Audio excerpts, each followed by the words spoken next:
What's up, guys, and welcome to Press A Repeatedly. Justin Thomaso here with Chris Gold. Chris, how are you, bud? Buddy, I am doing gassy. I just had dinner. Feeling a little bloated. The reason why that's so funny is that I also just had dinner, and I made roasted Brussels sprouts in the oven, which are always great. Ooh, but nice. I was thinking, if Chris was here right now and ate this dinner, he would be an extremely gassy Gus. And I was gonna lead off the podcast with it, and I thought, no, that's uncouth. Like, don't even do it. And then here you go, not even a minute into the episode, talking about how gassy you are. I am just I'm a burpy Ben right now. A farty Frank. A farty Frank. A gassy Gus. Just a very gassy trio of individuals. Yeah, no one likes hanging out with those guys. Yeah. Or, hey guys, you want to come to the party tonight?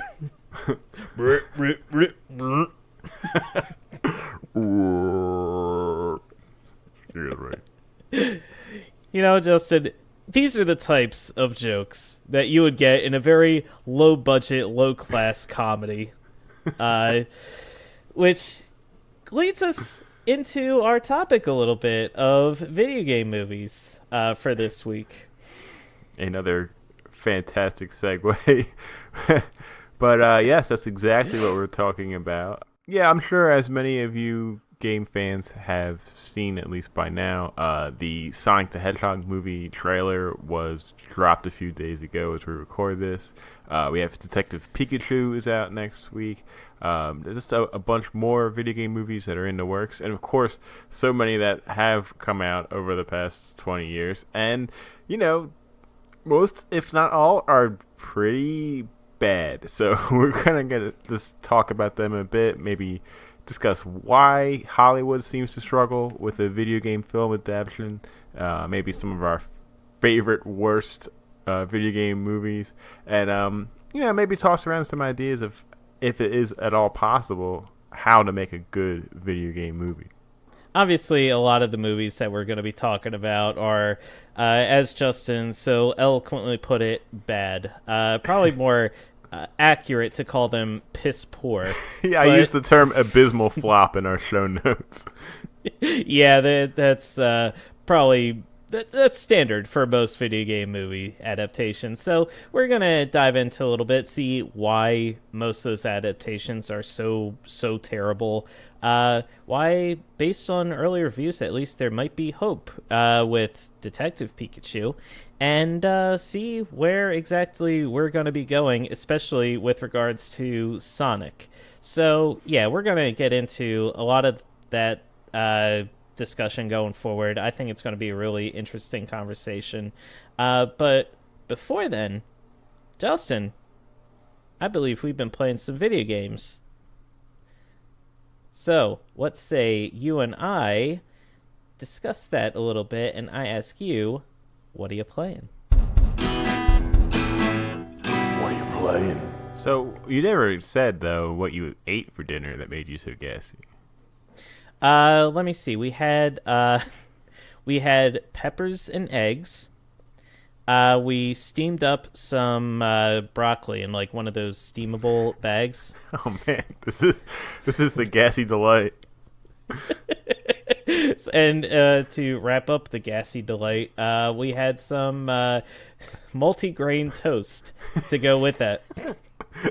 And washed it all down with a black bean smoothie. Oh God. Oh man. Listen, you need fresh beans if you want to really enjoy that smoothie. Beans, milk, and honey. What more could you ask for? Yeah, mix in some spinach and rolled oats to make it extra healthy.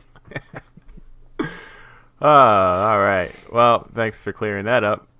Yes, what have I been playing? That will clear you up. Nice Drano meal. Oh, God.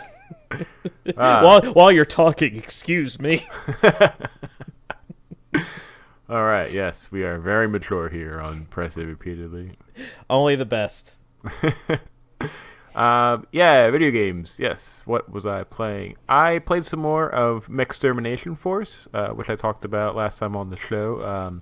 That is the run and gun boss rush, Contra-esque slash Shadow of the Colossus style game that came out on the Switch a few weeks ago. Right. From Bertel Hornberg, who is the creator of Gunman Clive. Yeah, it's great. It's still really tough, but fun and rewarding. It's nice that we talked about briefly the item system and the shop system of the game. If you remember, the shopkeep's name is Mr. McShopkeep. Yes, I do remember that. But he sells health bar upgrades, which are just so helpful to have in these fights, especially when you're first fighting a new boss, because you don't know any of their attacks yet, and a lot of those first couple runs, you're just kind of trying to see as far as you can get to maybe to a next stage, and then learn some more of the patterns and stuff, just so you can progress. And I'm at the point now where a lot of the bosses are doing a lot more damage. I just fought this one boss. It's like a 3-headed dragon mech. Which it's cool, but it was really tough. And you have to crawl into the mouth of I think actually all 3 of the heads to take them down one by one. And they have this move when you're in the mouth that they have these metal teeth that will chomp down on you while you're in there, but the teeth kind of shuffle, and sometimes there will be 1 or 2 spaces where the tooth isn't there, so that's where you have to position your character to survive getting chomped on, basically. So you got to kind of move quick and anticipate when the bite's going to happen. But yeah, those bites take away 2 hearts instead of 1. So that's the first time in the game, I think, so far, where 1 hit will take away 2 hearts. So it's definitely getting a little tougher. So I went back and got another health upgrade. And I was able to beat him with the help of this new item that I got, which is explosive shots. They fire a lot slower, and instead of a straight line, they shoot in an arc. But their impact, of course, explodes, and it basically gives you a wider girth of landing an attack, basically. So even if I miss, if I'm a little to the right or to the left of my intended target, the explosion can still hit it. And what's great about the explosion is that it goes through walls. So even if I'm shooting at a wall, with my target on the other side, the explosion will still hit that target. So that's very useful. I actually beat that boss by I kind of cheesed it a bit, where I was hiding in the head of the second dragon and just shooting at the target in the mouth of the third dragon. And I think you're supposed to be in the mouth of the third dragon to hit it, where he has all these new attacks. But because of my explosive shots, I could just kind of hit it and do damage to the side of the dragon's mouth. And I was able to take out the third dragon's mouth without even having to set foot in his mouth. So that worked out really well. Nice. Yeah. So took him down. I think there's 14 bosses in the game. I think I have done about 10 of them. So I have 4 left. So yeah, I'm getting pretty close to the end, which is nice. Yeah, that is really cool. So it's it sounds like the game itself isn't really too long, I guess, in general. Do you feel like it's the right length for how much you've been playing it? Yeah, definitely. I think the length comes from basically your skill level, right? How fast you can fell these mechanical warlords. There's a lot of repetition when you're struggling against a certain boss, just trying to learn all the patterns and get them down. But there's some bosses, particularly in my playthrough, that I was actually doing really well against. In fact, there was 1 or 2 that I killed on my first run, which is pretty crazy. I'm not sure how I did that. Nice. That's always a really good feeling when like you see a huge intimidating boss and you're like, oh crap, but then you go through and you actually like kill them first try and you're like, hell yeah, like that's just like a confidence boost, you know. Yo, yeah, definitely. Early on when I was dying a lot, I was like, oh man, this game's gonna be brutal. I don't know if I can do this. But then as I kept progressing, getting some more upgrades, and getting through some of these bosses faster, I was like, oh, okay, like I got this. I can definitely do this. It's just gonna take a little bit of time. So, yeah, there is that rewarding feeling and aspect to it. So you say like you've got just a few more bosses to go. Now, is there like there's an overarching story to all this, right? Yeah, I'm sure things will be cleared up a little bit more once it's completed. But basically, the idea is just like these giant mechs are taking over the world, and you have to stop it. And like that's pretty much it. Okay, and sometimes simpler is better, right? Yeah, we don't need like some hours long crazy story or backstories for all the characters. Yeah, I mean you're fighting giant mechs. How much more? Yeah. How much more motivation do you need to really go into it? Okay. Yeah, that's fair. But getting back to your earlier question, yeah, I think the length, no matter what it will be ultimately for me, will be fine. I think it's one of those games that will end right when you want it to, right before it overstates its welcome.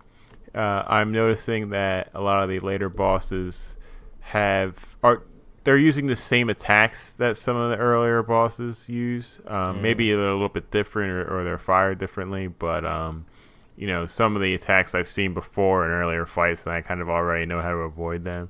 So maybe that aspect's getting a little bit stale, but I think that 14 is a pretty great number for the game, and this was made by a very small team, and who knows, there might even be some expansions or something coming out later.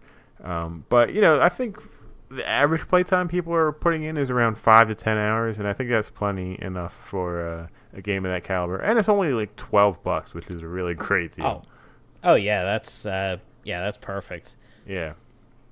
But yeah, it's just a great platforming shooter. Definitely pick it up. It's a lot of fun. All right, nice. So what else you got? Let's see. Played some more Smash. You, me, and Nick again played. I think it was last week. Some another really crazy matches. Yeah. Still reeling over a few tight losses. There was one match of you and me. I was Mega Man and you were King DDD. And yeah, I don't know how I won that one. At first I was dominating because Mega Man, he's very projectile based, and King DDD, especially in this adaptation, like he can swallow up projectiles, but in this version he can actually spit them back out. So it's actually a really useful counter to a lot of the more projectile-based characters, including Mega Man. So I was doing that a lot to try to beat you, but then you had the brilliant strategy of just peppering me with as many projectiles as you can, and I mean, I can't eat them all, so I had to kind of pick and choose and then dodge a lot of your attacks, and you really threw me off my game there, and oh man, that was a hard battle. Yeah, no, it was a really great one. It was really close. You edged me out in the end there. But yeah, it was a lot of fun. I always hate fighting barely. DDDs though. Just barely. You I'm telling you, man, you just barely. I got that last hit on you to knock you out, and I literally collapsed in my chair afterwards. I was like, oh my god, I didn't know how I did that. Even losing a battle like that, yeah, it sucks, but it was such a great fight, that you appreciate so much. I would much rather that happen than get 3-stocked or something, because that's always just crushing. Yeah, you and your brother, Nick, you two had an amazing battle where you were Lucina and he was Marth, I believe. Yeah, that was just a really good back and forth battle. That was another one that came right down to the wire. Yeah, we actually do that battle a lot. It's probably our second most popular battle behind, of course, the classic Mario versus Luigi. But Of course. yeah, those are always close. They always got down to like the last few percentiles there in the fights. But yeah, another close one that I just barely lost and was pretty frustrated at. But it's just so fun. Like, I mean, Oh yeah, it's a solid game. Like they did such a good job putting it together. You had a lot of really good wins too. Like we had a couple Yoshi Luigi battles going where I think the last one we played you just kicked my ass. Like you just came in and whooped me. So I mean, it happens. Sometimes. Sometimes you're not always 100% on your A game. You slip and you let weaker competition dominate the field. So, yeah, it is what it is. Okay, I was going to take the higher road and just basically call out. This goes to show how well the balancing game is done in Smash. Just to show like all of our playing level is around the same, and the outcome's different every time. It just goes to show how well that they got these characters balanced, and you kind of figure stuff out, and it's not like somebody's just owning somebody else every single time. Like every battle has a different outcome, and sometimes they're close, sometimes they're blowouts, and it's always fun. I'm just really impressed about this game. I said before, when Smash was coming out, that I wasn't too excited for it. I kind of thought I was, on or off the Smash Brothers boat, but I'm so happy to be wrong, and to be as addicted to it as I was, back in like 64 or Melee time. So, it is pretty great. Yeah, and I mean, in all seriousness, all joking aside, every single time I fight you and your brother and everyone else, I always have to like bring my A++ game just to compete. Yeah, like you guys always bring out the best in me, and I'm pretty sure if someday, like, if there was a way to look at our all-time record facing one another in Smash, you probably have an overall winning advantage over me. I'm pretty sure that you've won more games against me than I have. If I had to guess. In Ultimate or like Smash period? Smash like period. Yeah, maybe. For some reason I remember I was just very good with Luigi in Melee, and I was racking up a lot of kills as him. And you were on fire with Luigi. But in Brawl and in Smash 4, I kind of I guess they maybe nerfed Luigi or balanced it better or whatever, but I was just having a lot of trouble with him. And in fact, I feel like Luigi in Ultimate is a very difficult character to play. He's got a lot of moves that leave him, wide open if I miss.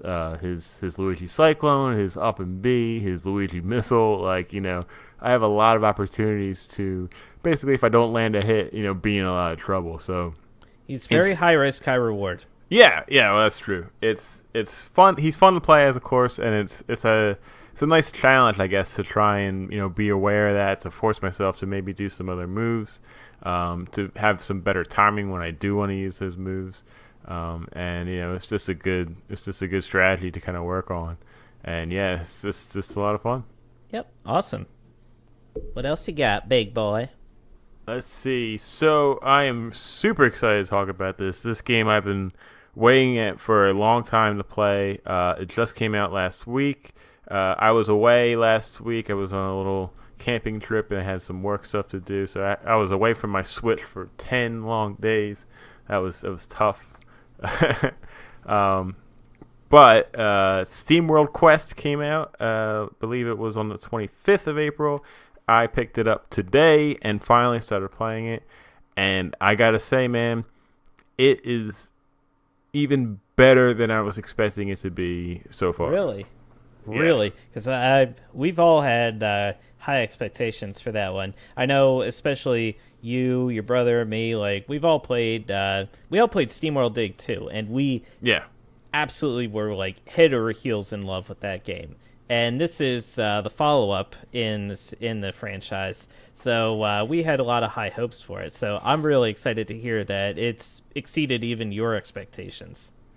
Yeah, so Image and Form, the developer, they're doing this really cool idea of making different genres of games, but they're all in the same Steamworld universe, where all the characters are these steam-powered robots and stuff.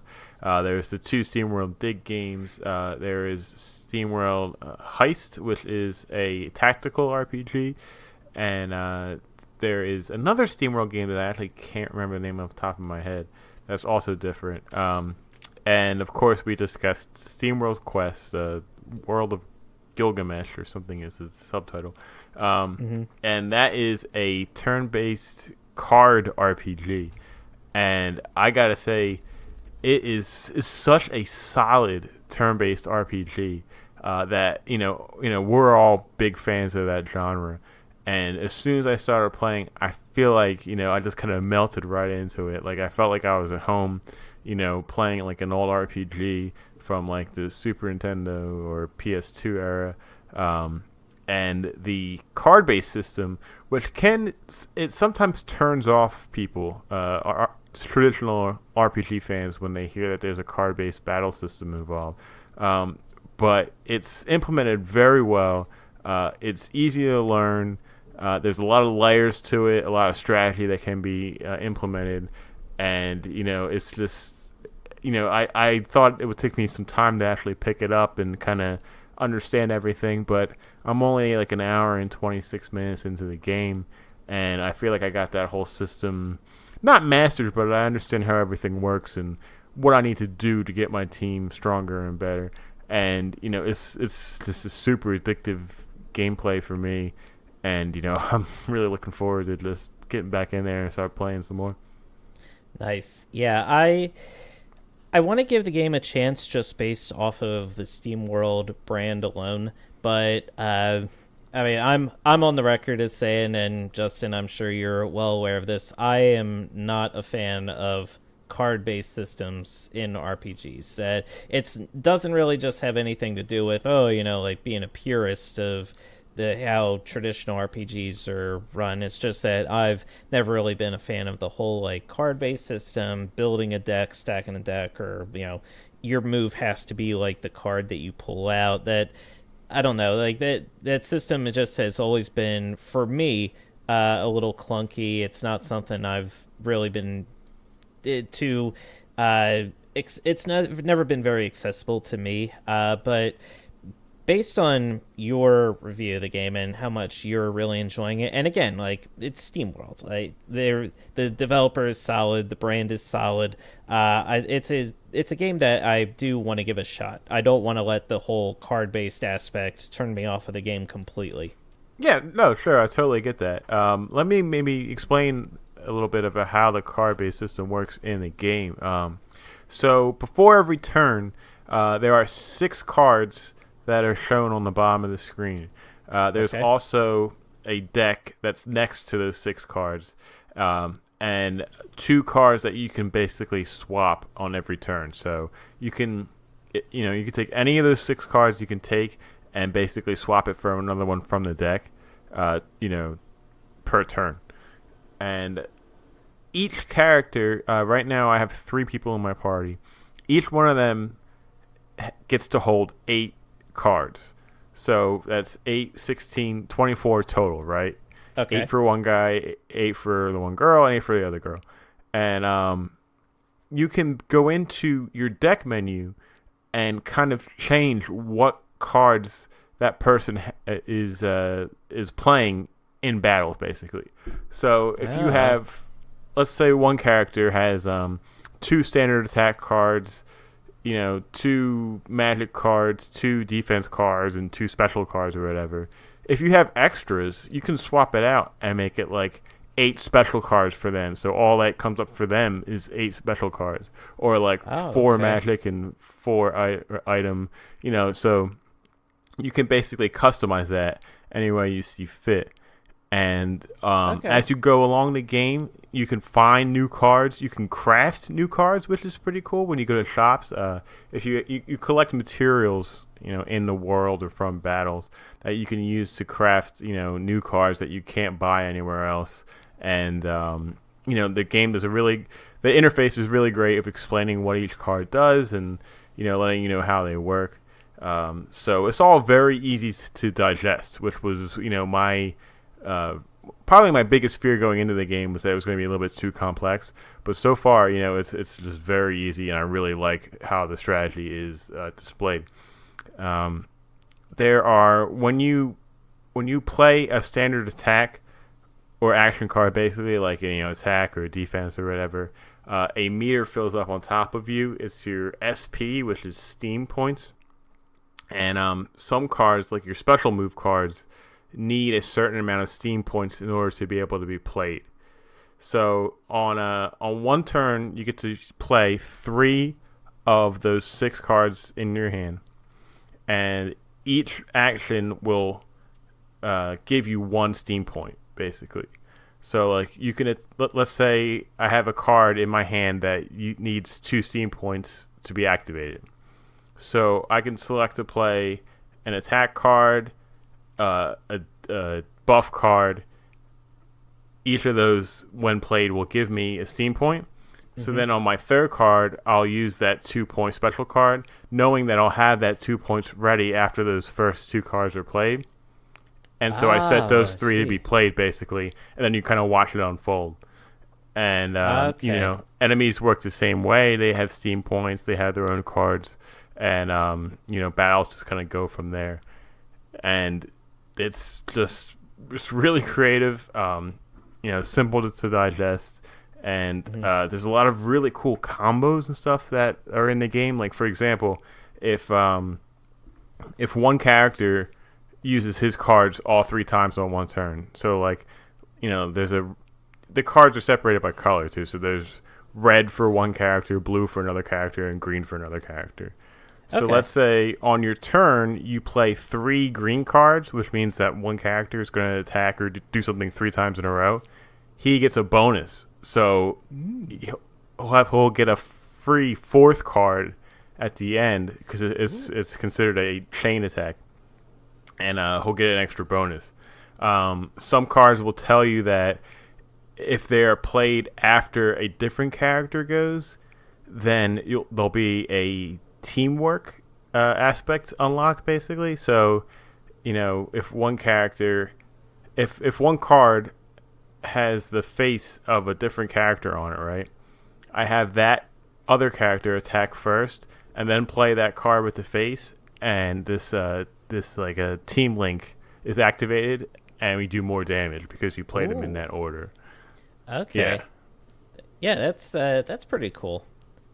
Yeah, it's really cool. I'm doing my best to explain it, but you really got to see it in person, see how it works. So if you're on the fence of the combat system, maybe watch some videos of like some early battles just to kind of see how it goes.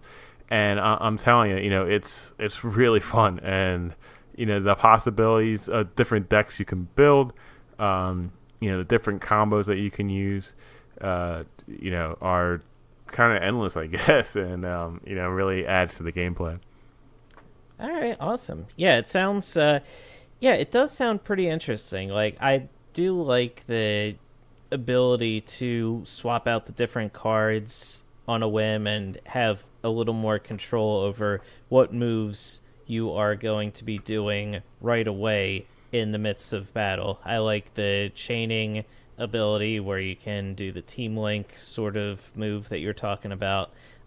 It sounds like there's a lot of different options and different like a lot of different powers that you can kind of unlock with the cards based on when you use them. You think about like, which cards to play and when to play them. So it does sound like there is a lot more thinking and strategy involved than I'm accustomed to, at least with a lot of card-based RPGs that I played before.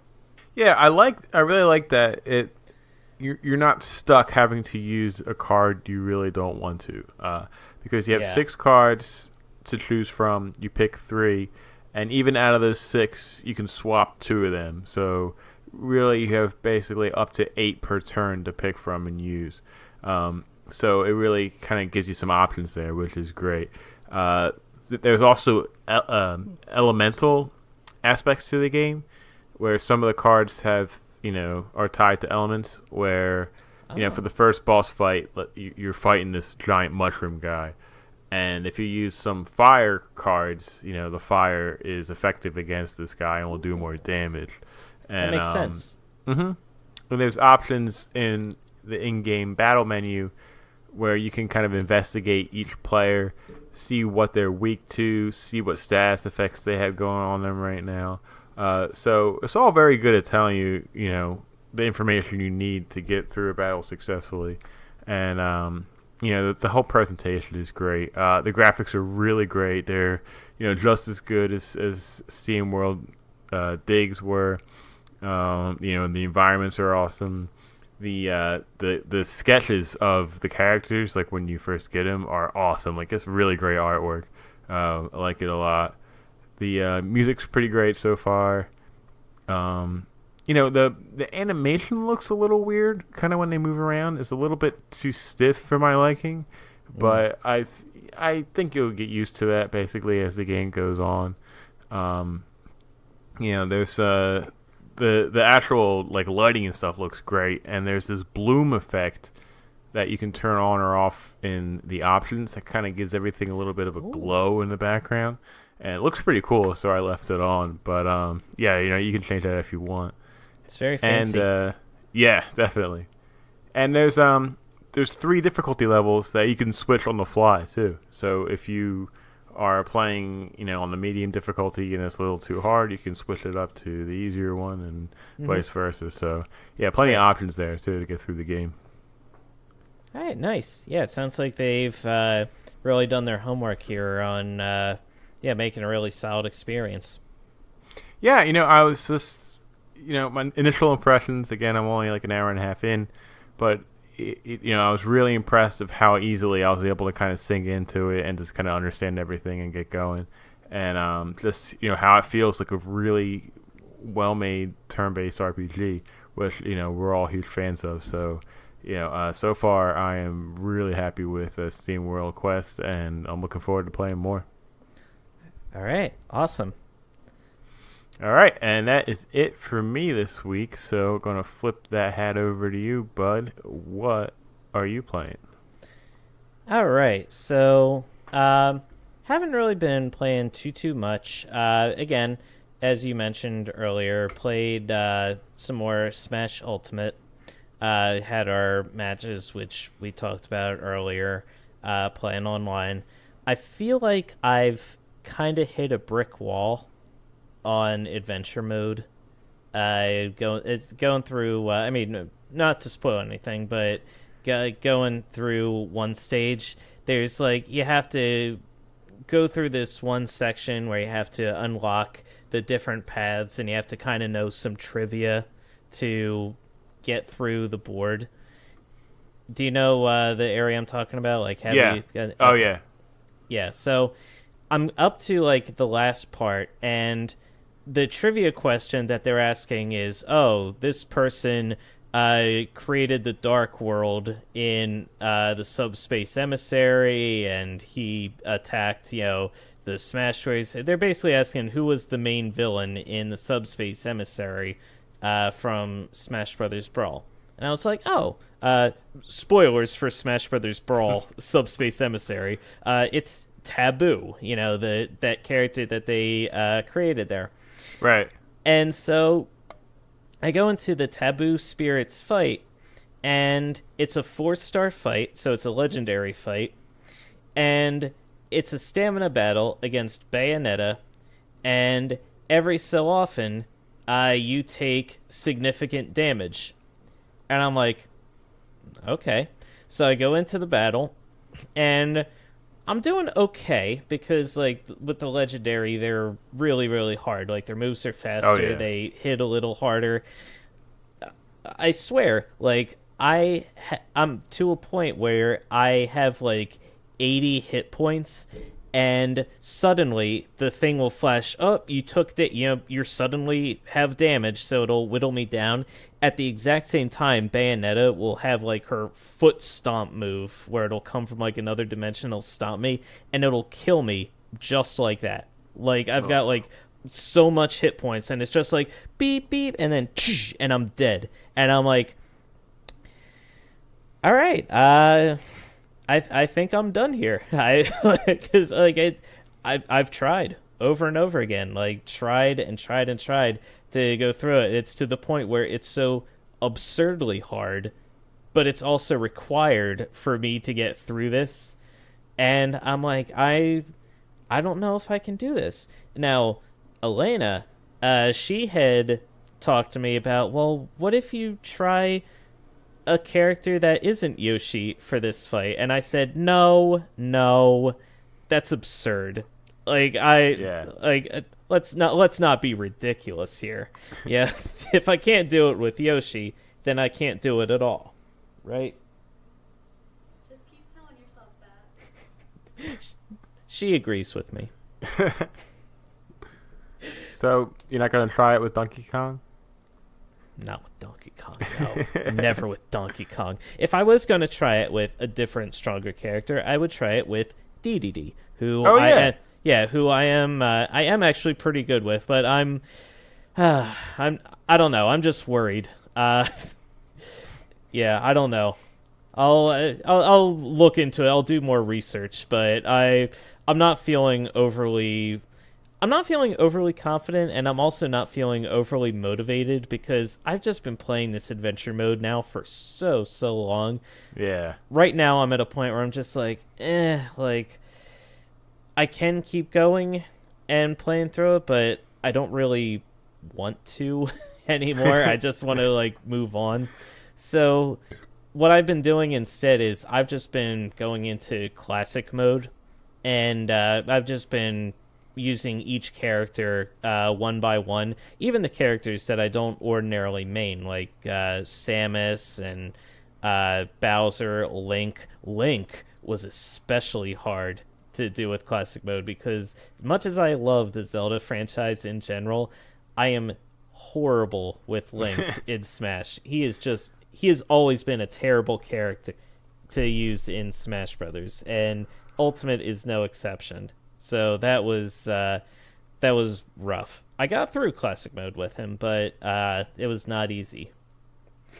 Yeah, that's cool. I think he has a cool fight at the end too. He fights Ganon or something instead of Master Hand, right?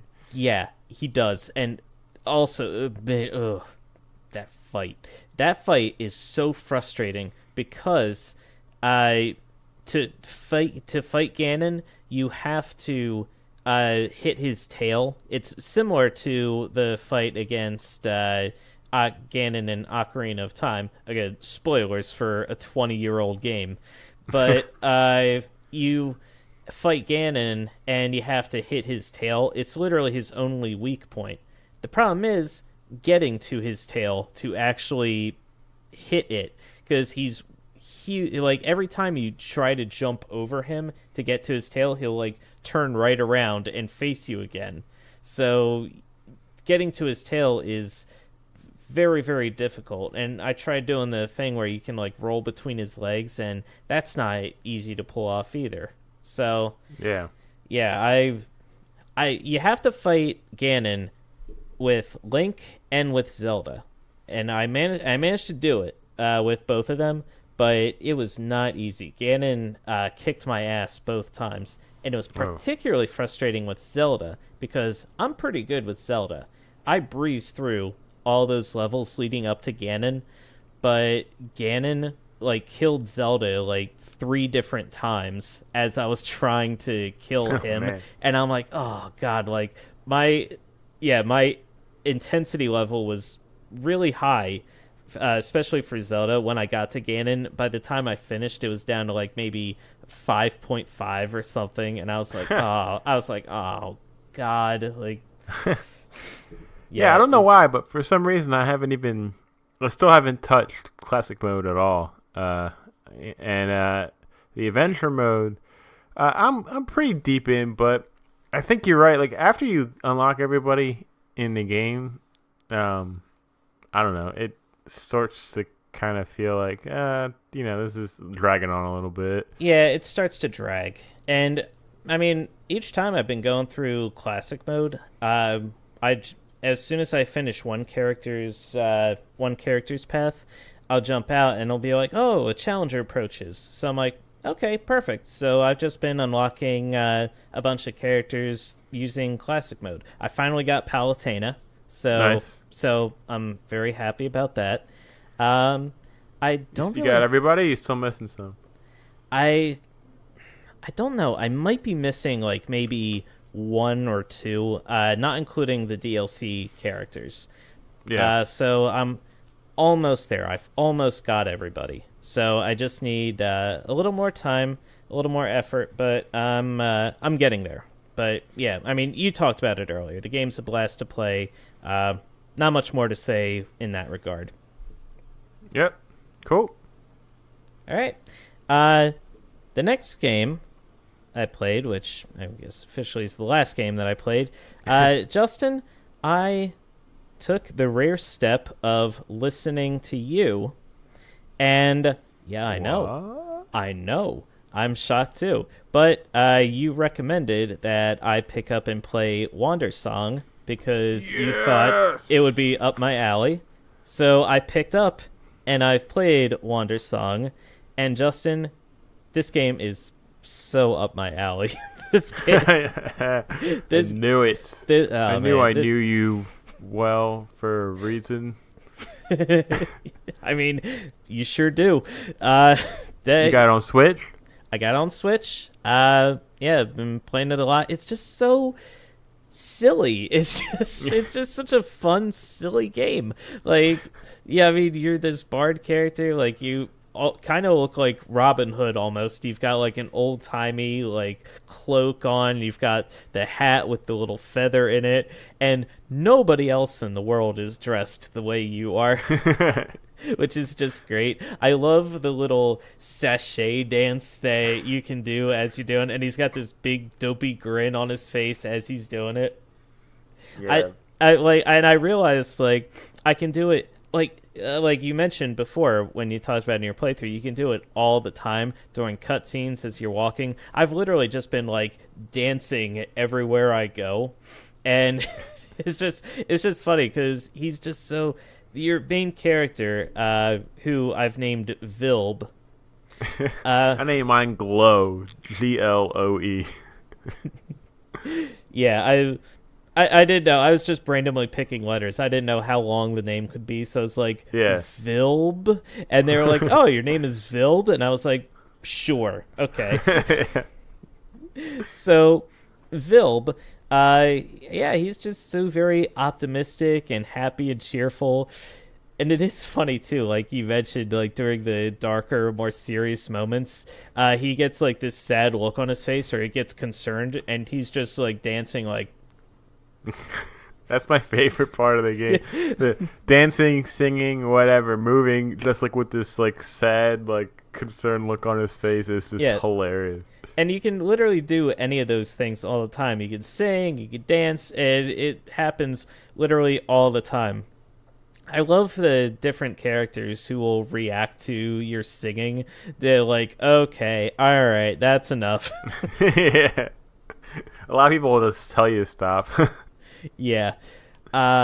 It's just so fun. Like, I just, let me think. I think I'm halfway through the pirate area, and so You're looking for the mermaids?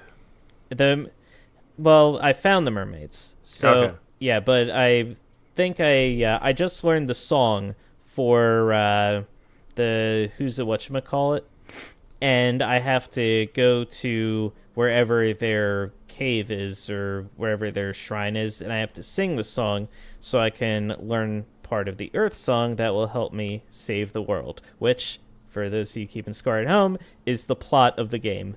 The world is ending, and you, little bard, have to learn the Earth song, which will help save the world. Yeah. Yep. Oh man, I'm So so glad you got it.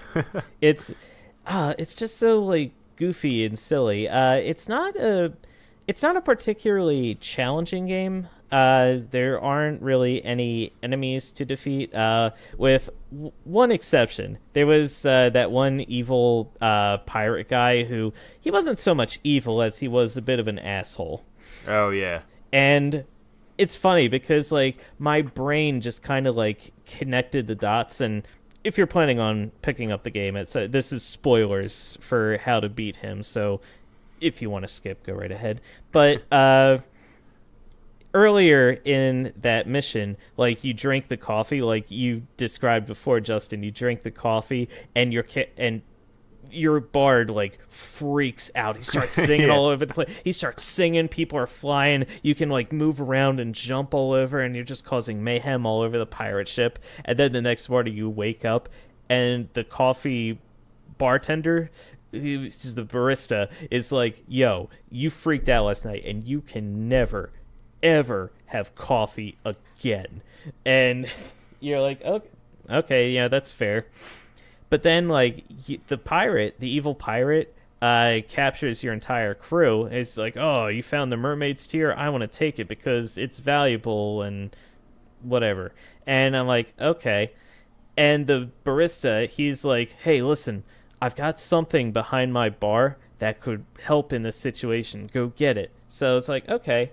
So I go down there, and there's 3 options: a gun, a knife, and a cup of coffee. And I realized, okay, the tone of this game, the way my bard character, who's constantly like, no, there must be a peaceful solution to everything. Like, I'm like, he's gonna go for the cup of coffee. So I picked up the cup of coffee, and he carries it over. And my intention was, I'm gonna offer the coffee to the guy. He's gonna calm down. We'll chat this out, right? That was what I was thinking. I go up to the guy on the ship, and I present the cup of coffee, and the guy's like, "Oh, is that for me?" And then I got a dialogue option. I could choose, "Yes, it is." And then there was the option of, "No, it's for me." And immediately, my brain was like, aha. So I'm like, "No, it's for me." Drank the coffee, freaked out, and sent the guy flying all the way to, like, the other side of the island. And I was like, man, like, I literally just pieced that together like as it was happening, and it was just so well designed and well put together. Like I felt like, yeah, I'm a genius. But I have a feeling like the game was designed in such a way to make you feel that way. Like it kind of led you along, and then once you realized what to do, it gave you that feeling where you're like, aha, I figured it out. And it was just, oh man, that's such a good euphoric feeling, you know? That's awesome because at that same point, I said, "Yes, it's for you," and I gave him the coffee, and that also worked. But it didn't work, I guess, in that great way. That's hilarious. I didn't even think about that. Yeah, as soon as he was like, as soon as I saw the option, "No, it's for me," I was like, I'm going to take that option. And I drank the coffee, and then I freaked out. I started singing, and and the guy went, "Brr!" He went flying. And they were like, and everyone was like, "Wow, you did it. Yay." And I was like, "Yeah, I did do it, didn't I?" Yeah, that's awesome. But yeah, this game is fantastic. I love the humor of it. I love the more serious moments that help ground the game a little bit, because like, you want a game that, yeah, it can be a little silly, but also has those moments where you kind of are more invested in the characters psychologically. Like, you want to feel for them. You don't always constantly want to laugh at what they're going through. So it balances everything really well story-wise. Definitely. I was going to suggest, I'm not sure if you are, but you should play this game with Elena, because you guys both would really enjoy the story together, and you kind of, you get attached to the characters and how things kind of unfold, and a lot of the dialogue is just really well written. Of course it's funny, but it also has a very positive kind of vibe to it, which is really nice to see in a game which you don't see too often, and Yeah. it has a good outlook, I guess, on It's the got world. it's got heart.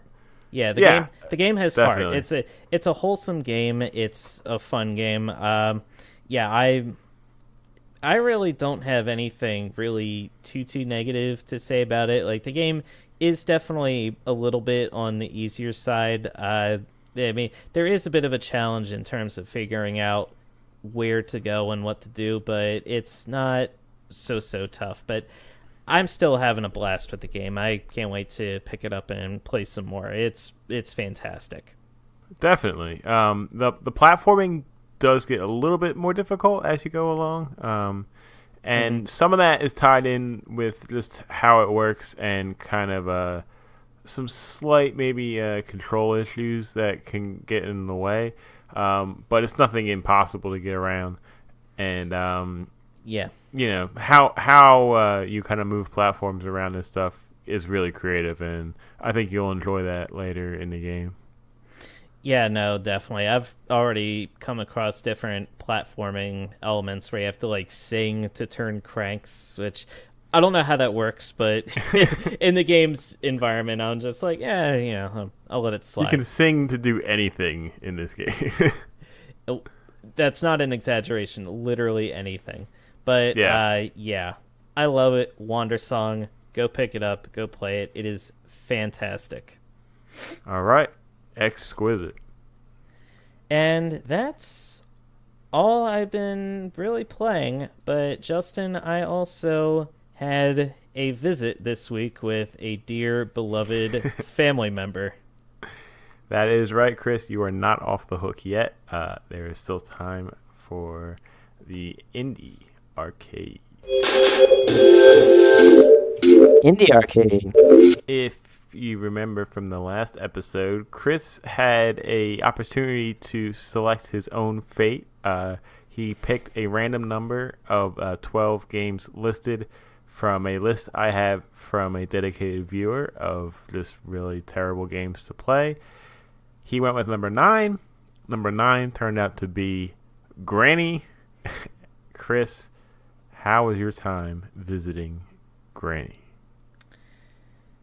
Okay, so Granny honestly would have been an amazing game for our creepy arcade. I was thinking that too. Yeah, I mean, unfortunately now it's ineligible, but it is a very creepy game.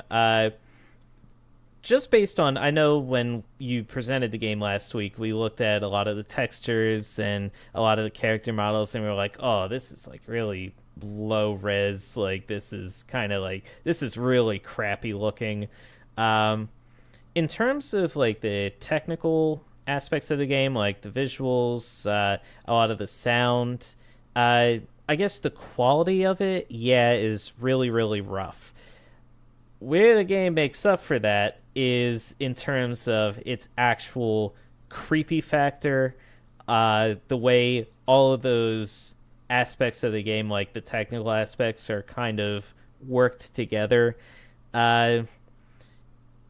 This game really creeped me out. Like, I could not finish the game, if we're being 100% honest, because I am a coward. I don't know how else to put it. I'm a coward. Better you than me having to play this game. That's what I was thinking. I was wondering if it was going to be still scary with looking as kind of, bad as it looks, but I'm sure it was. It was like the game definitely like looked bad. Like, once I started the game up, apparently it started out as a mobile game, and it got ported over to PC. It's one of those. But so that explains why a lot of the models are as bad as they are, especially for a 3D game. It's still pretty creepy. You start off, you're just walking in the woods in the middle of the night, as you do, and you stumble across like this light in the distance. You're like, oh, what is that? And you go up and you see it's like a rickety old house, and then you hear like snap, like snapping branch over on your right, and you're like, ooh, you turn around. You look. This whole game is first person, by the way. It's a complete first person perspective, which, Justin, I know you're not a fan of first person horror games, so you would absolutely be out on this game if you were playing it too. So you turn around and you're looking, you look, and you just turn, and there's Granny, who she has like white chalky hair. Her skin is like pulled very tight. And it's almost like rotting, like it's a very grayish, almost black look to it. And she's like, their skin is literally just, it's like a grayish mess. Like you could tell, like she is old. Her eyes are pale white, no pupils whatsoever, and she doesn't really have any lips, so you can constantly see her teeth all the time, and she's got her mouth is always hanging open, and she's carrying a bloody baseball bat, and she has like on this like nightgown, and you turn around, you see her, and she's just and what cracks you across the head, and I'm like, okay, all right, whatever, So I mean, I was looking around, I'm like, all right, Granny's gonna pop up, and I looked and I saw there was Granny. I was like, okay, there she is. And then you're in the house. Now, when you load up the game lays out all the rules for you right from the start, even before you hit play. The game is like, all right, here's the situation. You're going to be stuck in this cabin for 5 days. You need to escape from the cabin without Granny finding you or, like, catching you. It's just you and Granny in this house. Everything you need to escape is inside the house. So you have to That's pretty cool. Yeah, so you have to go room by room, find all these different pieces. Like, it's basically like a giant puzzle, almost like an escape room, pretty much. There's pieces of puzzles, like, all over the place. And when I say that, I mean like there's a shotgun that you can assemble. So you find like a part of it in one room, hiding under a cabinet or something, or you go to another room and you go through like almost a Rube Goldberg-esque type situation, and it'll unlock the next piece of the shotgun. And you have to do all this going back and forth while being mindful of every step, everything you pick up, everything you drop, because, as the game points out, every single sound you make, Granny hears. And Granny will come investigate. So if you make a noise of any sort, you either have to hightail it out of that room and just like move on to the next room and figure out what it is you need to do, or you hide. So you can hide in like cabinets that are strewn about the house. There are little chests that you can duck into. There are beds that you can hide under. In fact, the first time Granny got me, it was in the main room. I was like, all right, you know what? I just need to get this out of the way. I need to rip the Band-Aid off. I need Granny to scare me right away and just see, okay, what is this like? Because if I don't know what it's like, then it's just always going to be hanging over me. So I'm like, all right. Right. Yeah. Good thought. Yeah. So I'm like, you know what? This first day, I'm just going to sacrifice. I'm going to let Granny just scare me. So I wake up in the main room, and there's a table and there's a vase sitting on the table. And I'm like, okay. So I get up and I pick up the vase, and everything is telling me like, oh, press space to drop the vase. So I'm like, okay. So I drop it down, and I'm just kind of sitting there waiting. The door is closed, and then I hear like the steps come. The door flies open, and Granny just comes in, and she's like, like dragging her baseball bat, and I'm like, oh crap. So I turn around and I ducked under the bed, because there was an option to like, oh, hide under the bed. So I was like, okay, I'll just hide under the bed. So I hide under the bed, and I see Granny's feet, like, shuffle over towards the bed. She just flops down on the ground facing me and just darts straight at me under the bed. I was like, ah! And then it was like, and then day 2. And I was like, okay, all right. I thought that would calm me down. Sure didn't. Sure didn't. That backfired tremendously.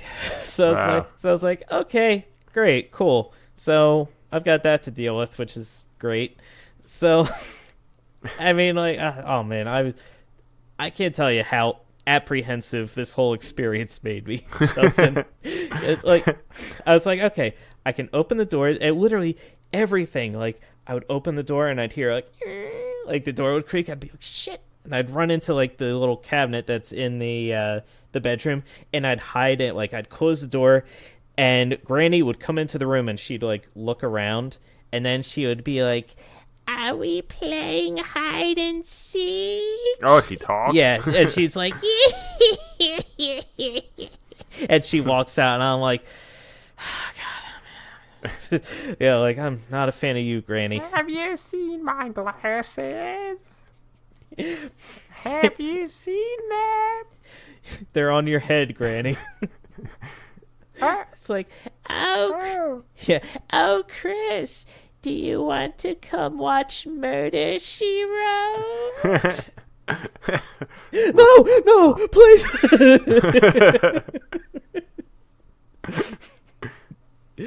But yeah, so I'm like, okay. She just left, like, went down the stairs, because I'm on the top floor, because of course I am. So I'm like, all right. I go outside, and there's bear traps. There's bear traps all over the floor. There's one on the stairs. There's one in the hallway right next to me. And I'm like, really? You gotta have bear traps? And the game had warned me about the bear traps. So it's like, oh, hold F to release the bear traps. But I mean, like, with one of those things, springs, I mean, it's going to make a loud noise. So you have to, like, really hightail it out of there.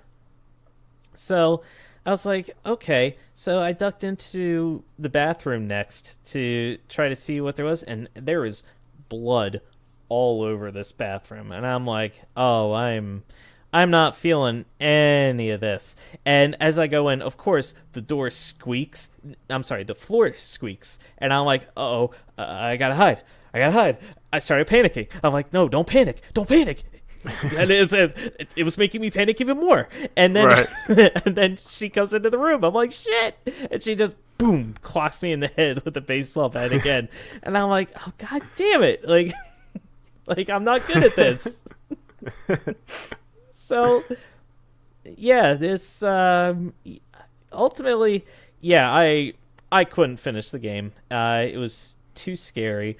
In terms of, like, an actual scary game, something that, like, gives you the creeps, the game works. The game, I can say, like, the game really, really works. Sound, like, the design isn't, like, I guess, like, the actual quality of the sounds themselves is a little rough. Like, there is some crackling and that sort of thing. But in terms of, like, you walk around and then you hear, like, the floorboards creak, or you hear Granny's, like, footsteps coming up the stairs or coming closer towards you. Her voice is creepy. And also, in terms of the music, it's just kind of, like, got that atmospheric, like... Right, yeah, of course. Yeah, that sound going on in the background the whole time. I'm like, man, that is not keeping me calm. So... ultimately, like, yeah, the game, it's very low res graphically, but the game works. Like, if you want a solid, like, creepy experience, like, if you want a game that is going to creep you out, while also kind of challenging your brain a little bit, because, I mean, you have to figure out all the different puzzles. You have to try to get these pieces while avoiding Granny at the same time, because it's also entirely possible for you to run into Granny as she's just yeah. as she's just roaming the house. So you have to be very, very careful about that. So yeah, there's a lot to bear in mind and to keep in mind. Although I do want to say, after I gave up on Granny, I watched a Let's Play of the game, and the person at the end, somebody like his Markiplier, he put together the shotgun ultimately, and he was like, "All right, Granny, I got you. Where are you? Where are you?" And he like purposely dropped something so Granny would come, and he's like, "Maybe I could just shoot Granny, and this whole thing will be over." And Granny started coming down the stairs. He's like, "All right, there you are." Boom! And he just shot her right in the face, and Granny just collapsed like a rag doll. And I was like, holy crap! But it only works for 2.5 minutes. So she's pretty much out of commission. So you have 2.5 minutes then to just like kind of run around and do whatever it is you need to do without having to worry about her. And then after that, like you have to find shotgun shells and then shoot her again to buy yourself some more time. Wow. But yeah, it's a creepy game. I can't say it's a bad game, because it does exactly what it set out to do. So right. Yeah. I mean, I can't say it's. I mean, it creeped me out. It knocked me out. So what can I say? Sometimes the game beats you. All right. Well, I'm glad that you put in some effort there and, try to give it the best amount of time that you could. Yep. I mean, I know the feeling. I would probably not last that long at all because I also am a weenie when it comes to, scary games. But yeah, that's good to know that it basically works as intended. It's just a good scaring game that it has some cool ideas to it. Like I like that 5-day aspect and like chances for you to get out of the house and kind of put puzzles together and almost like a little bit of Resident Evil E or something. And not just nothing but jump scares like some of the other horror games that are out there. So yeah, I mean, sounds cool. Yeah, I mean, that was what I was concerned too about the game. I was like, oh, is this going to be like a jump scare simulator or whatever? But ultimately, like, Granny finds you. Like, if I step on a floorboard and it creaks and you hear like, you're like, oh crap, like Granny is going to be coming. So yeah. It's just a matter of like, okay, like I gotta like get out of this room, I gotta hide or something. So she's going to be coming. She never like just kind of like. I mean, at least as far as I know, she doesn't just stumble upon you right out of the blue. I mean, it's possible. I mean, it's just you and her trapped in this house, so anything is possible. Yeah. All right. Well, you put in the time, and Granny gave you the crime. I don't know. Good job. Thank you. Yeah, I visited Granny, so I don't have to visit again for another year. I would not eat the cookies offered by that grandma. No, I would not. So, Justin. Yes. You got me. Now I get you. Okay, remember, you kind of picked that game for yourself last time. Yeah, but kind of a limited option of shitty games. I didn't have much of a choice. So yeah, that was a blind pick. Now, Justin, this one might not be something that you're all too happy about because in all the years that I've known you, there is one thing I know that you hate more than anything else in the world, and that is monkeys. Oh, okay. Now, you did this before with babies and that stupid baby simulator game that I flipped back on you. However, I do not have that ability. You do not have that option. But, Justin, this one might not be so bad. You might actually enjoy this experience because they're not monkeys, Justin. They're apes. The game that I am giving you for your indie arcade for this week is Ape Out. Oh, yes. Yes, Ape Out is a wildly intense and colorfully stylized smash 'em up about primal escape, rhythmic violence, and frenetic jazz. Oh man, you have no idea. I've been wanting to play this game. This is Devolver Digital, I believe. Yep. Yeah, Devolver And, published it. Yep, the game's out on pretty much all systems, Steam, Switch, you name it. Yep. One of the developers is Bennett Foddy. Yeah, he did animation work on this game. Yeah. Yeah, so this game, embrace bold colors and a dazzling perspective as you rush through tight corridors, open areas, and twisting labyrinths on a mad dash for freedom. Overcome all manner of human opposition, nefarious traps, and breakable obstacles to find each exit and escape captivity. So, Justin, you are an ape. You are in, it looks like, a lab where they do experiments on monkeys and apes and other similar primates, and you're a gorilla, and you've escaped, and now you have to basically just wreak havoc on your way to freedom. Yeah, well, I'm so thankful and surprised you're being so nice to me right now. Yes. Yeah, I've been looking forward to playing this game for a little while. I know it's being compared to Hotline Miami a lot, and if you've played any of those games, they're actually really fun and addicting. And I've seen this advertised, for a little while. I think it was actually being advertised a lot during the last GDQ, which kind of brought it more to my knowledge. And I know it's out on Switch as well as Steam. And yeah, I am, I'm very happy to have the chance to play it.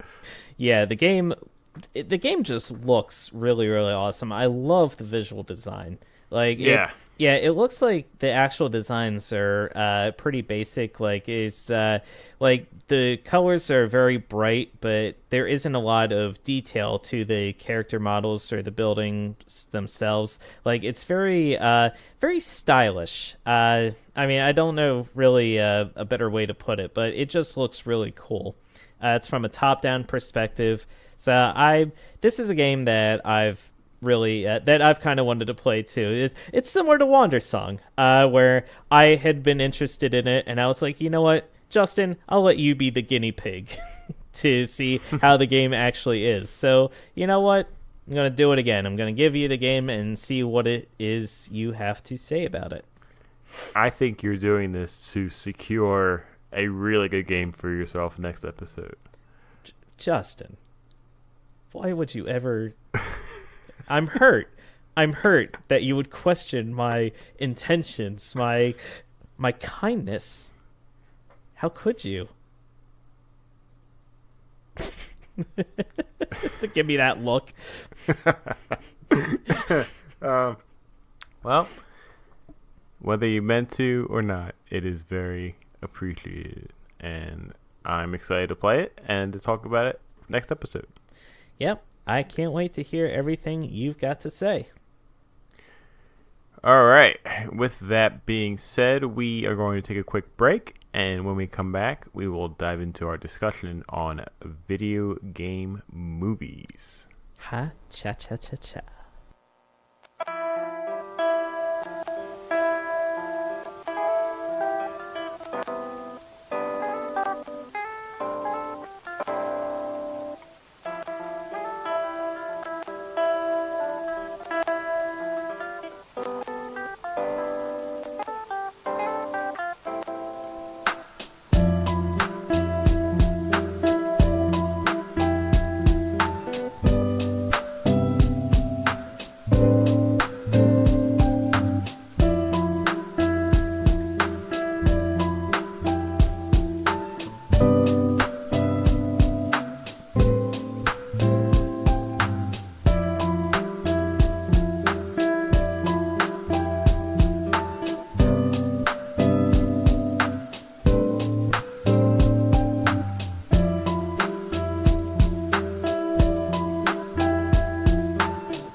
Welcome back to Press A Repeatedly.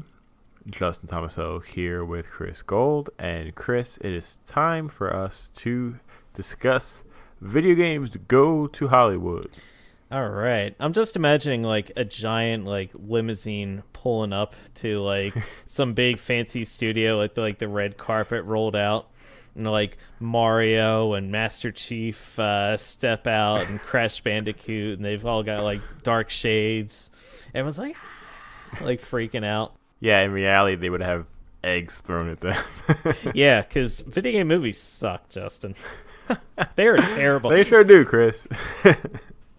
And we will be getting all into that in a little bit.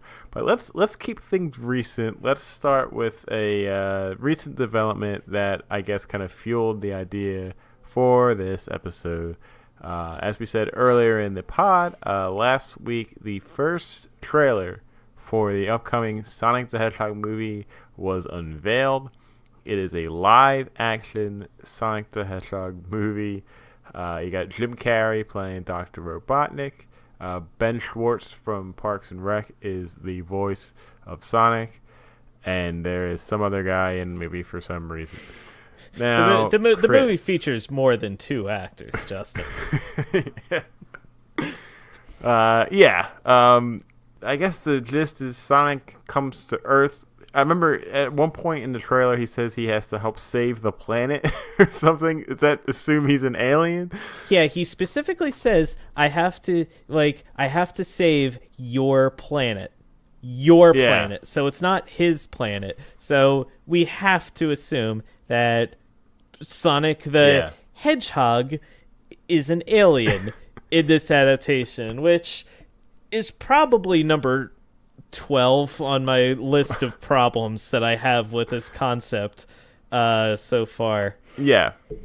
Okay, so yeah, the trailer came out. We both have analyzed it. I've watched it a few times. I'm sure you have too. Mm-hmm. Some recent news actually that just came out today. As we're recording this. As we record this, thank you. Due to, I guess, the backlash, the movie director has come out and said that they are going to go and change how Sonic looks in the final movie, basically. So that the movie's not coming out until November 8th, and apparently, because Sonic is CG, there's enough time for post-production to like go ahead and alter the look of Sonic, because I think that was the number one most egregious error, I guess, of this trailer, is that Sonic looks positively horrifying. The Sonic design is wretched. It looks absolutely nothing like. I mean, we all know what Sonic the Hedgehog looks like. He's had his iconic design ever since he was first introduced in the early 90s.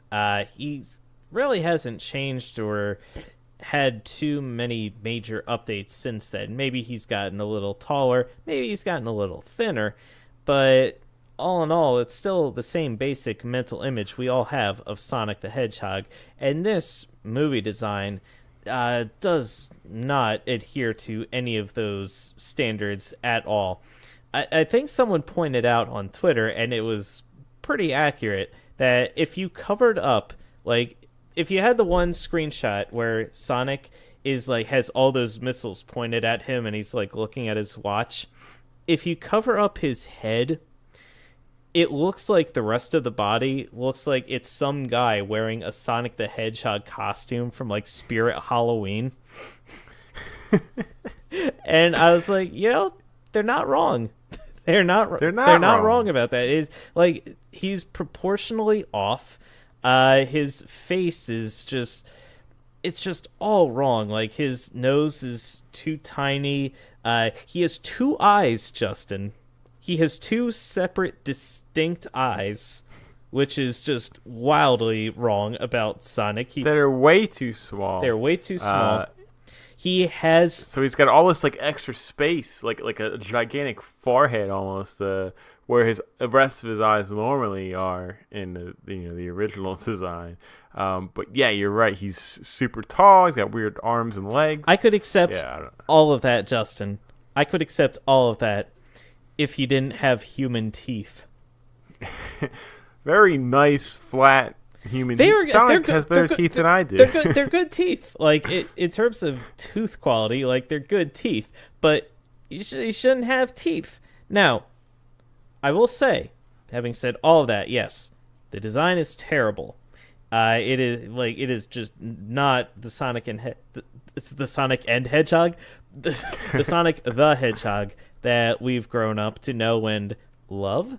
But I'm not really a huge fan of them having to go in and redesign his look that way, just because, like, I mean, it's the design you committed to. It's not a great design, but it's the design that you're going for. You had a whole team of, like, visual effects artists and animators go in and create this Sonic the Hedgehog and animate him based on what the director and what a lot of people are surmising, a lot of executives have said that they want this Sonic to look like. Now you're going in and you're having those people redesign Sonic from the ground up to make him look more like his original classic design. And you have, 6 months to do this? That's, in terms of, like, movie development time, like, that's not really all that much time. Like, No. Yeah, a lot of people are rightly concerned that a lot of those teams probably are going to have to work a lot of overtime and a lot of crunch work, which there's a buzzword in the industry nowadays. You're going to have to really, really work overtime just to get to the standard that people want for the Sonic the Hedgehog design, and it's not really all that fair to these people. Yeah, that's a great point. And honestly, this problem should never have happened. Like, I don't understand. Did they not focus test this design of Sonic, or, do any sort of research into the game, or, like, how could they, not think about this really awkward design, causing some problems? Yeah. I just feel like there just kind of wasn't enough time spent, just kind of researching or thinking about, how this would look to the fans of the games. And I think that is kind of the problem with all of video game movies, is that they miss the mark so far from what the actual source material is, that of course it's going to cause problems. Of course it's going to make for a weird, subject, and of course that fans are going to be upset and they're not going to like it. So, Right. I think a lot of the errors that we have seen from previous video game movies are again happening with this upcoming Sonic movie, and it's kind of depressing and confusing, and I just don't understand how these mistakes keep happening. Yeah, I feel like a lot of it is because of a lot of Hollywood movie executives. They have an idea of what it is that people want to see. They have a sense of, like, oh, this is what the public wants. They want to see this. They want to see that. They don't really understand or know video games all that well, which, I mean, like, yeah, there are certainly similarities, especially nowadays. A lot of video games, a lot of very successful video games have gone towards a cinematic route where they make themselves almost look and play like and feel like you're watching a movie or you're playing a movie. But the reverse isn't really that effective, because a lot of the big disconnect between movies and video games is, I mean, I guess just to get a little technical, like, video games is a form of interactive entertainment. Like, you, the player, have a sense of, like, okay, I'm controlling what's going on. I am the one responsible for all the things that's happening here. Like, if you go into this a shooting mission and there's, like, red barrels all over the place, or and there's people you need to shoot, you can shoot the people, or you can decide, I'm gonna shoot the barrels and cause, like, a gigantic explosion and mayhem, and you can just, like, go nuts. With a movie, it's a passive form of entertainment. You sit there and you watch something happen to you. It's like listening to music. The thing is happening to you and you're just experiencing it. You don't really have a say in what exactly is going to happen, when the different story beats are going to kick in. You're just surprised by it. And it's very hard for movies to kind of like accept to bring video game concepts to the big screen like that, because video game stories and gameplay are designed around the idea that a player is going to be interacting with all this and doing things themselves, but it may not be as fun to watch someone going through the same experience versus like actually influencing the experience yourself. Do you kind of get a sense of what I'm saying? Yeah, absolutely. I think it is very difficult to translate, the art form of a game to the art form of a movie. And I think, like you said, that is a big reason why most of these movies are flops.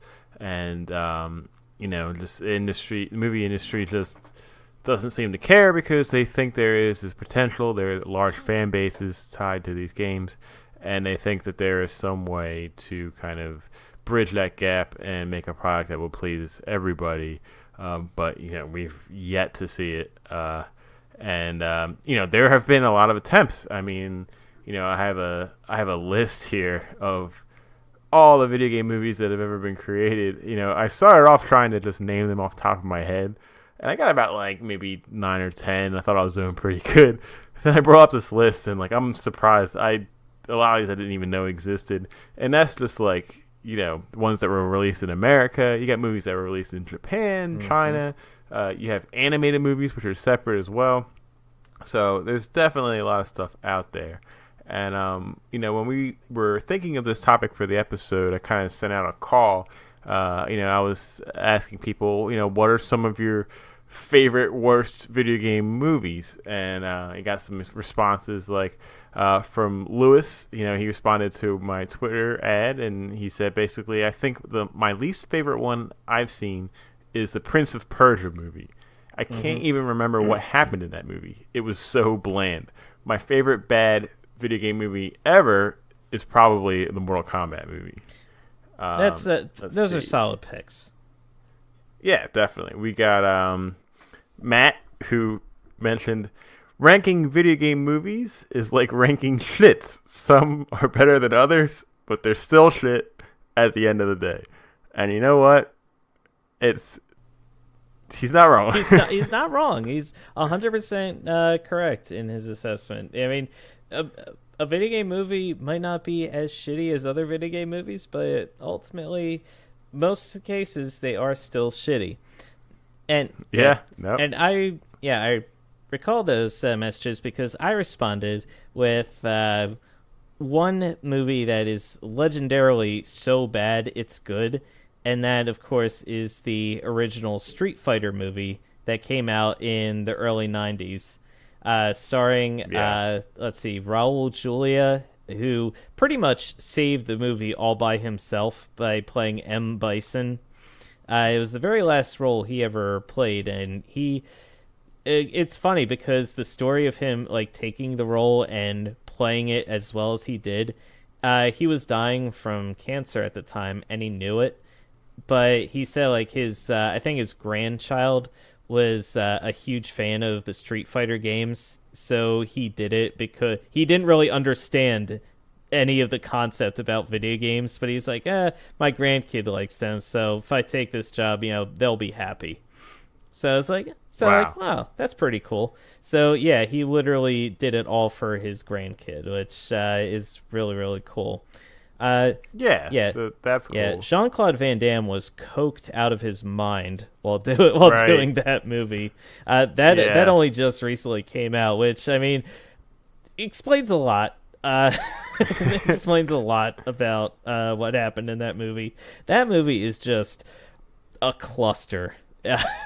Definitely. Yeah. That is just a crazy, crazy film. And Tough to digest. yeah, and a lot of video game movies are like that. I mean, we all have experienced the Super Mario Brothers movie, which also was interesting.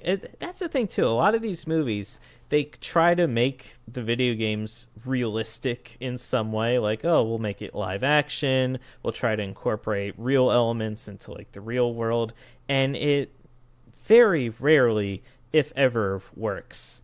And I don't understand why everyone keeps trying to push the live action aspect of it. Like, just, make it animated or something, Like, why force it to be live action? I've never really understood that. Yeah, definitely. I agree with that, and more on that in a minute. Just a few more messages that we got here. Butch mentioned that Double Dragon was pretty awful, if I'm remembering right.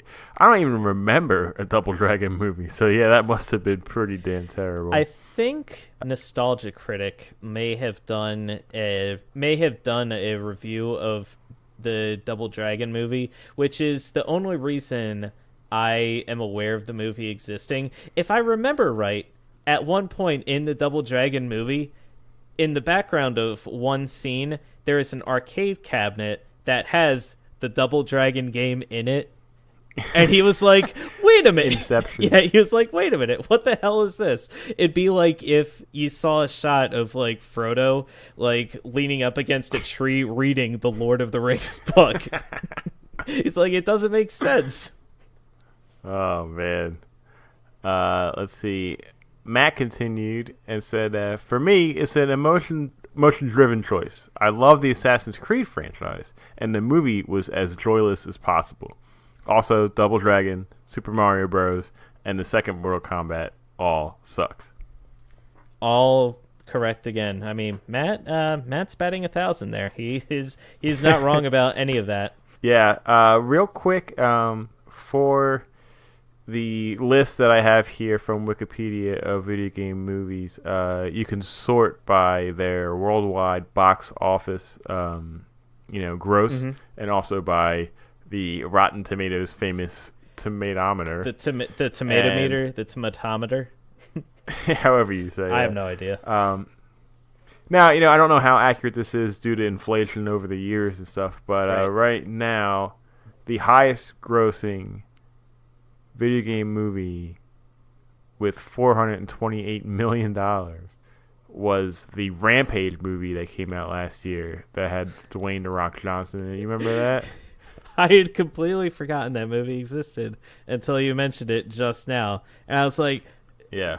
Oh, I mean, I have no doubt. Like, I feel like a lot of the movies nowadays benefit greatly from the international markets. Like, even if a movie doesn't do great here, a lot of those movies find a lot of success overseas, like in China or Japan. So a lot of studios will actually write off the US and be like, if it doesn't do great here, that's fine.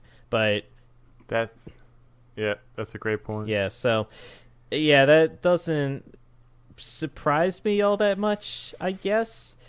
But yeah, still Rampage, man. Whew. That would not have been my first pick. Because, again, I forgot the movie existed. Me too. These tomato scores are also abysmal. I mean, again, you got Rampage leading the pack here at 52%. That's the highest rated Rotten Tomatoes video game movie is 52%. If that doesn't tell you something, they could literally put on the advertising for the movie, the greatest video game movie of all time. That is is an objective fact, and it's with a 52%. I bet you're going to see a lot of the Resident Evil franchise on that list there. Oh yeah, there's a ton of those movies. I don't understand. I mean, I guess Mila Jovovich, she needs the work, so that works out for her. Yeah, I heard a story, much like your Street Fighter story, Mila's nephew or something is a huge Resident Evil fan, and she was just kind of being in the movies. I mean, not just for that reason, but I'm sure that was a big part of it. Was to kind of be in a movie that her nephew really loves, of a franchise that he really enjoys. So that's cool that they're doing that. But yeah, I mean, there's like 7, I think, Resident Evil movies, which is crazy. Yep. Yeah, Resident Evil. Yeah, there's Resident Evil, like Underworld, Resident Evil, like Endgame, Resident Evil, The Empire Strikes Back. Yeah, Resident Evil 2, Electric Boogaloo. Yeah. There's just someone's watching them. Yeah.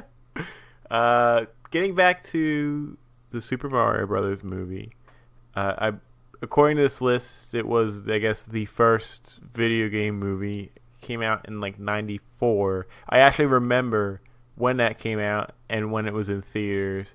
Me and my brother were very, very excited. We love the Mario Brothers so much. We're going to see them in a movie. It's going to be great. I don't remember if we actually went to the theaters to see it, but I do remember seeing it maybe when we rented it when it came out on VHS or whatever. And I remember just being excruciatingly disappointed. The biggest problem I have with that movie is that Luigi does not have a mustache, and that just drove me insane. And I was just, from that immediate point, I was just done with this movie. In fact, there's a security guard in the movie, because I saw it again recently, towards the end of the movie, that is tall, skinny, and has a perfect mustache. And I was like, why wasn't that guy Luigi? He's the perfect Luigi. Instead, he's just an extra, like a stupid security guard. You know what? Maybe it was John Leguizamo. Maybe he was like, no, I'm Luigi. Make that guy like a security guard or something at the end. Maybe John Leguizamo threw his weight around. I'm not doing this movie unless I don't have to have a mustache. And they were and the executives whatever. And the executives are like, what are we gonna do? We gotta have John Leguizamo. He's the hottest actor of 1994. But Bob Hoskins as Mario really gave that his all. And, he did. He had a great mustache, and he was a great Mario. He's no Captain Lou Albino, but he was still pretty close. And, I appreciated him in that movie. But Is that Lou Albano, you mean, or Lou Albino? I meant albino. I did say albino, but whatever. Tomato. Rotten tomato. There you go. Just imagining, like, Mario just, like, pale white skin, pale eyes. But I want to come back to this movie because I have a question here in my notes. That's basically, is a good video game movie even possible? And honestly, I kind of think the answer to that is no. I don't think, like you talked about before, the translation of the two different art forms kind of, trying to make a product that kind of keeps everyone happy.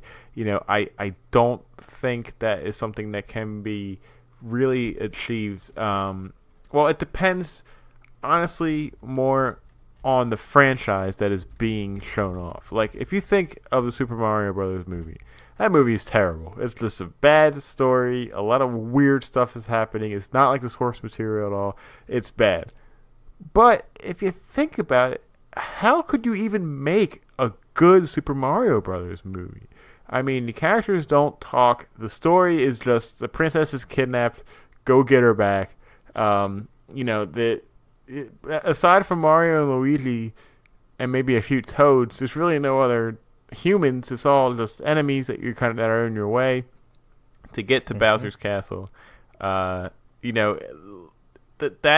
story does not work for a feature-length film, So I kind of, when I think about it now as I'm older, I'm like, man, those writers of that movie must have been like, what the hell are we going to do? How are we going to turn this into a movie? And of course, there's also that expectation, that every movie has to absolutely blow you away now. Like, every action movie has to be nonstop, balls to the wall, like, ridiculous. Like, watching that Sonic freaking trailer where he stops time and grabs 2 missiles and slides under an airplane and just shoves the missiles into the airplane. Well, the whole while Gangsta's Paradise is playing in the background, which is like number 3 on my list of the things that I had problems with. It's just so grandiose and epic and over the top, which is not like the games at all, because this is not how they are. And that coupled with the complete disrespect to the source material, I think is just of course going to cause trouble. I don't know if you saw in the trailer, because it happens pretty fast, but Sonic's human friend, uncle, I don't know, whatever guy, and some girl that isn't in the trailer at all except for that one scene, they're falling through the sky, and to save them, I can't believe I'm going to say this, but to save these falling people, Sonic grabs one of the rings that you collect in the Sonic games, is like, the coins, whatever. He throws the ring behind them as they're falling. The ring expands around them and basically teleports them to another world, or at least onto the ground. Like in the ring is basically a different realm that they fall into. Now, tell me, Chris, what Sonic game does that happen in? That Sonic actually throws a ring and can create a new universe to transport people into? I will say, Sonic does not ever have that thing. You're right. He never actually throws a ring and creates a new universe. But there are the parts in the 2D Sonics where you can like a giant ring appears and you go through, like when you're having to collect the Chaos Emeralds. Like, I think if you collect enough rings in a level, and if you get to a certain section of the level, I'm not as familiar with how the whole concept works, but you get there and you can go through like the kind of like sphere grid area where you can go around and collect like more rings by rotating the whole arena around. To get to those parts, you do go through like a giant ring to get there. But Sonic doesn't throw the ring and create it, and it certainly is not what happens in this situation that you're describing. That is something that the writers definitely adapted for reasons. Yeah, I don't know. It's just that's the kind of stuff that just kind of takes you out of it. I mean, it's like seeing the real life raptor Yoshi in the Super Mario Bros. Movie. Don't get me started on that raptor. There's a part when Mario has 3 different princesses with him, and they're trying to escape from Bowser's castle or compound or whatever it is in the movie, and they hop on a mattress and they slide through like this tunnel system. And we're just like, what the hell even is this? I think we were watching the riff tracks of Super Mario Bros. With the Mystery Science Theater guys, and during that scene, they were like, oh, everyone remembers this famous dirty mattress sliding scene from Super Mario 64. Yep. Yeah, one of the best levels of all time. Yeah. Oh, God. But So I guess getting back to the original question, is it possible? I don't necessarily think it's impossible. Is it hard? Yes. As evidenced by I'm imagining like looking behind me and just seeing like just trash heaps and dumpster fires all behind me, as evidenced by the history of video game movies that we've seen so far. It's very hard for, professionals. Yeah, these are professionals. These are the people who know what they're doing. And no one has really been able to put together a solid, good adaptation. Now, I will say, there is another video game movie that is coming out very recently that we really haven't talked about just yet, and that is Detective Pikachu. Yes. Now, I will say, this movie, at least based on a lot of the trailers and the things that I've seen, honestly doesn't look bad. It doesn't look all that bad. Like, it doesn't look great. It doesn't look like a movie that I would be like, oh, I got to be first in line to see this. This is going to be amazing. But it looks fine. Like, it looks like it would actually be a really fun, good time. The Pokemon creatures, like, I mean, you've obviously got Detective Pikachu. He's wearing the little detective hat. He's adorable. He's a little fluff. And all the other Pokemon, like, they're all there too, and they're designed well. Like, they're designed true to their original designs. It's more realistic. Obviously it's CGI, but their CGI skews closer to the original designs of the original franchise. And I was actually talking about it earlier with Elena. Like, there is the Detective Pikachu game, but this movie isn't really an adaptation of that game. Like, it's inspired by the character and it's inspired by the setting, but it kind of has its whole own story that it's adhering to. And right now, I mean, the movie is coming out probably later this week as we are releasing this. So a lot of reviews have started to come out, and Justin, it's right now got a 70 on Rotten Tomatoes. It might be certified fresh, which which is, knock on wood, that's crazy territory for a video game movie. So we'll see. Like, it's certainly possible to use, like, the video game characters and put them in a situation where, yeah, a movie might make sense for the story and the setting and everything else. But yeah, if you want to do just like a straight adaptation of, like, oh, there was a famous video game and we're going to make a movie out of it, I don't think it would ever really work. Like, imagine if they tried to make a movie out of Shadow of the Colossus. Like, that's an experience where it's best felt when you're the person controlling the action. You're the one controlling what happens and where to go and what to do. Imagine going to the movies and watching some guy just wander around and kill 12 giant things for like 2.5 hours.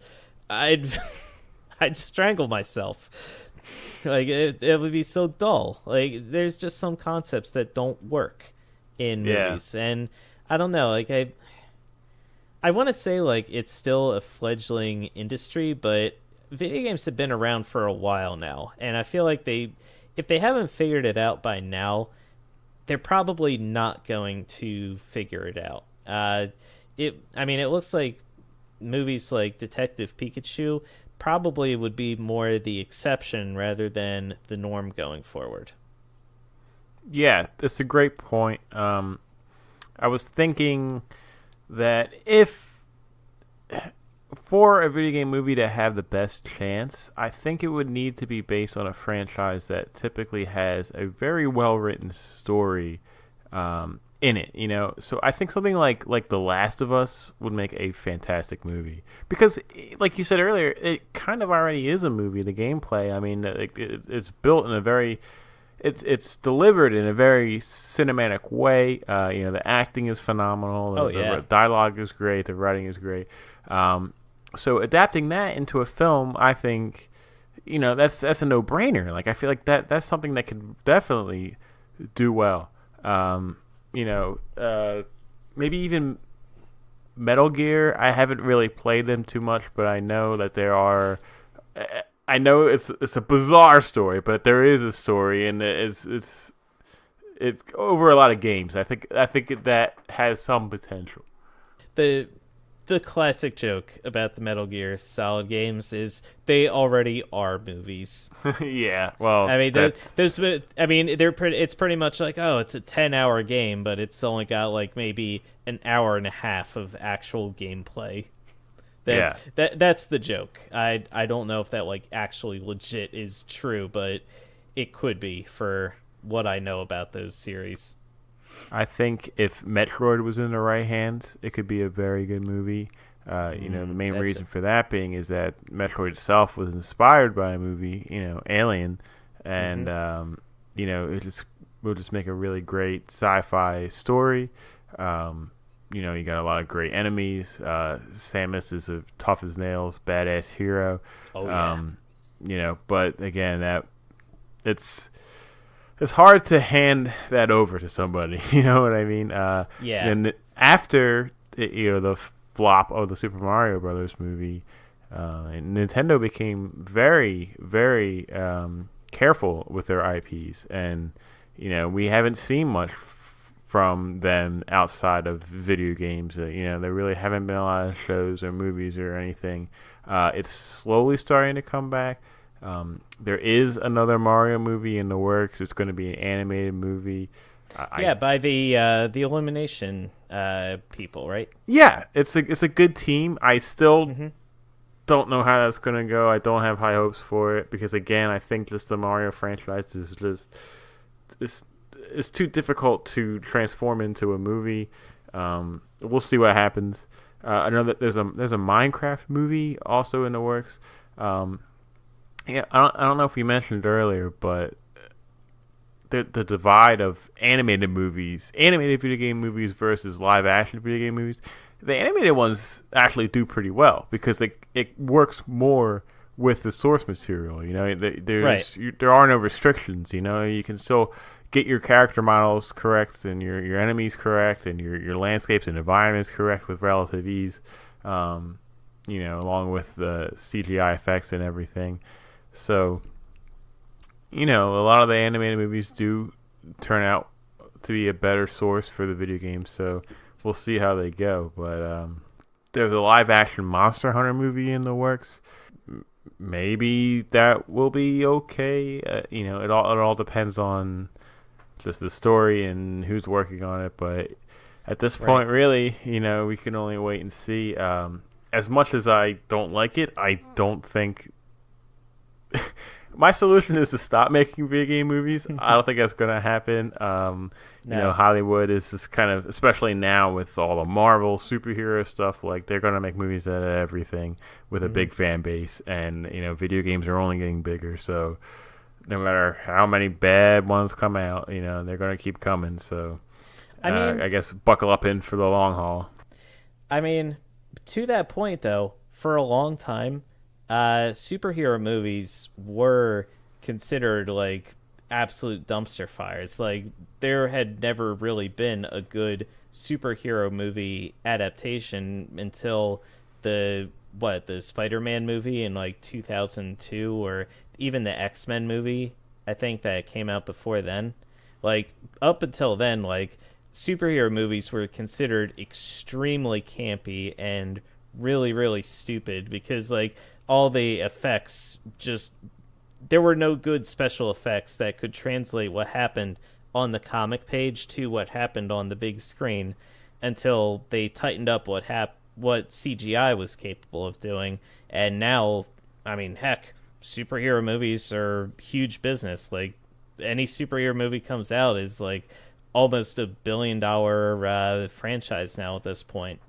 Yeah, it's just the movie industry baffles me. I'm famous as being someone who's not really a big fan of movies, so I'm always on the lower end of my opinions of stuff. Right. So, Yeah, but that's fine. Yeah, maybe I'll be wrong. Maybe they'll figure it out. Maybe some of these games that start coming out, or game movies, whatever you want to call them, kind of come out, will be considered good. They'll make some money. I would like to see a very well-made one. So I am Yeah. optimistic, but Yeah. I guess we'll just have to. We always say it, but just have to wait and see. All right. I think that that's gonna wrap up our discussion for today. Justin, that was good talk. Yeah, a lot of fun. Topical. I don't like being very Schadenfreude about the whole Sonic movie. But it's just it misses the mark on so many levels. It's just I don't know. It's really going to struggle out there. I don't think a Sonic redesign is going to help save this whatsoever. I think it will help just because a lot of the criticism has been lobbied at the design itself, which, yes, is a major criticism. I think the movie is still going to be bad, like, even if you had the original Sonic design. But, yeah, I don't know what point I'm trying to make here is. You're right. This movie's going to be suck. The one bright side I think will be Jim Carrey. He really is kind of giving it his all as Dr. Robotnik, and his design actually I kind of like. And I've always liked Jim Carrey, so maybe I'll see it just for him. But I won't go to a theater to see it. Maybe I'll just kind of wait till it's on Netflix or something. Yeah, wait for it to come out on something, because I mean, going to the theater is just so expensive anymore. It's absurd. But yeah, that's it. Chris, if you had to pick your absolute worst video game movie, what would it be? The worst video game movie. Screw it. I'm gonna say Street Fighter. That movie's just too absurd. Yeah. I keep thinking about it. I haven't seen them all, but I just remember being a kid and being so crushed when I saw the Super Mario Brothers movie that kind of shook me a bit. And I don't think I'll ever let that. I'll ever live that down.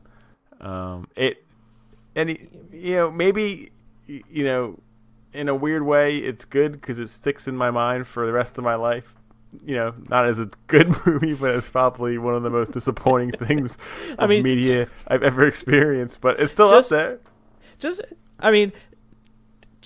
because a moment of trauma is like easily remembered doesn't make it good. A lot of times the exact opposite of that is true. You know what? I'm going to change my answer to Super Mario Brothers movie, because without the Super Mario Brothers movie being such a shitty adaptation, we wouldn't have had all these other shitty video game movies to have to talk about. So you know what? Yeah. This is one case where Super Mario was awful. Yeah. Well, with that, I think we need to go actually play some games instead of watching them. I could not agree more. That's going to be it for this week. Remember, Press to repeatedly post new episodes Tuesdays on iTunes, Google Play, Podbean, YouTube, and Spotify. If you like what you hear, please take a moment to rate and review the show or tell your friends about us. It helps other people find the podcast and will really help us grow. And thank you to all who have rated, reviewed, and subscribed so far. We love you. You can follow us on our Facebook page or on Twitter and Instagram. We are at PAR_podcast. I'm at Seagold113, and Justin is at Oaf7724.